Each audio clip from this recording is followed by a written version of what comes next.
गंगोत्री जनता store समोर झालेल्या गोळीबाराच्या घटनेने नाशिक रोड परिसरात एकच खळबळ.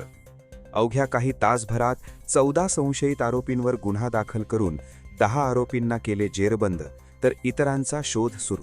पाहूया सविस्तर वृत्त. पोलिसांनी दिलेल्या माहितीनुसार वर्चस्वाच्या कारणावरून रविवारी सायंकाळी सुमारे 7 वाजण्याच्या सुमारास झालेल्या गोळीबार प्रकरणामध्ये फिर्यादी सुमित श्याम भाटिया, सुमित पगारे, आकाश बोर्डे व इतर साथीदारांसोबत पान टपरीवर पान मसाला घेत असताना संशयित आरोपी त्या ठिकाणी येऊन त्याच्याशी मागील वादाच्या कारणावरून कुरापत काढली.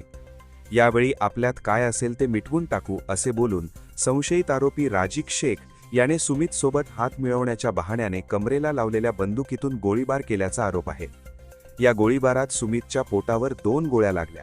तो गंभीर जखमी झाल्यानंतर त्याच्या साथीदारांनी त्याला तातडीने जयराम रुग्णालयात दाखल केले.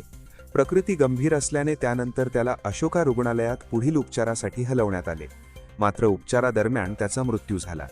या घटनेनंतर नाशिक रोड परिसरात तणावाचे वातावरण निर्माण झाले.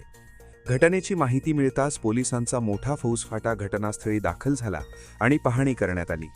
पोलिसांनी दिलेल्या माहितीनुसार संशयित आरोपींची नावे अर्जुन सुरेश पिवाल, शिवा सुरेश पिवाल, मन्ना भरत गांगुर्डे, राजिक शेख, राहुल सोनवणे, निशांत भारती, शाहिद शेख, आयुष भारती, अक्षय गोसावी, राजवीर गांगुर्डे, आशिष पिवाल, शहीद पठाण, अमोल उत्तम वाघ आणि पराग मिलिंद कुलकर्णी अशी आहेत.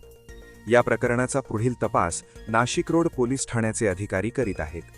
नाशिक वार्ता न्यूजसाठी प्रतिनिधी अजीज सय्यद, नाशिक.